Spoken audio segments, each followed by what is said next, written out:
Christelle Ouimet, travailleuse sociale à la direction de la santé publique du CIUS de l'Estrichus.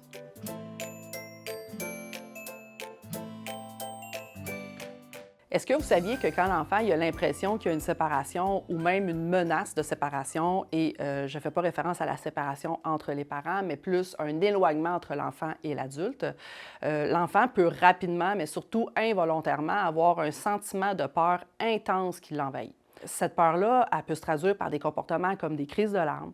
L'enfant peut courir vers nous, s'accrocher à nous. Il peut même refuser de faire ce qu'on lui demande dû à cette peur-là. Pourquoi il agit comme ça? Bien, c'est parce que pour lui, la séparation, ça veut dire danger.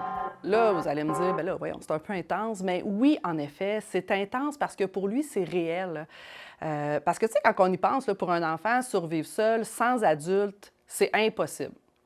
Mais lui, il ne sait pas dans sa tête d'enfant. C'est son code génétique qu'il sait. C'est ancré dans son ADN.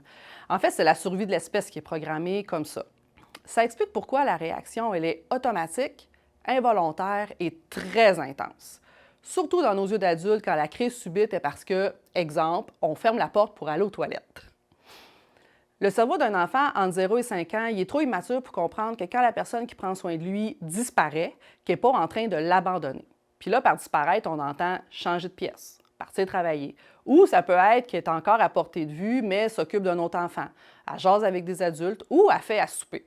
Alors, vu qu'il ne sait pas, qu'il n'est pas en train de se faire abandonner, son système d'alarme fait juste son travail et s'active. Alors, c'est pour ça que le lien d'attachement il est si important. C'est parce que ça sécurise l'enfant. Donc, ça l'apaise parce qu'il sait que les personnes qui prennent soin de lui sont là, peu importe. La sécurité affective, elle va se bâtir au fil du temps, des expériences positives répétées et de la maturation du cerveau. Alors, il faut être patient, on n'a pas le choix.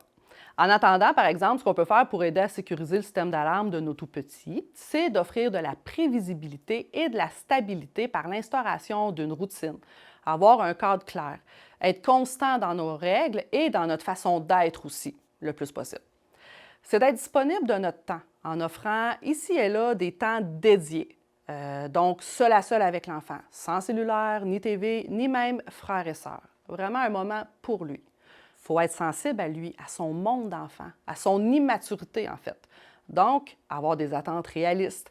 Accepter que parfois, il n'est pas capable de faire quelque chose, même si d'habitude, il est capable. Il ne faut pas s'inquiéter, ça va revenir, c'est momentané.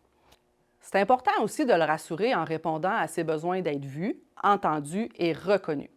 On peut faire ça en le regardant, en lui parlant, en le prenant dans nos bras, en lui disant qu'on est là, qu'on le comprend, ou n'importe quel autre geste qui le font se sentir important à vos yeux.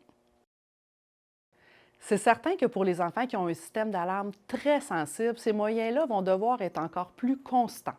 Le contraire, comme imposer le retrait, la punition, la menace, va alarmer davantage l'enfant et accentuer les comportements.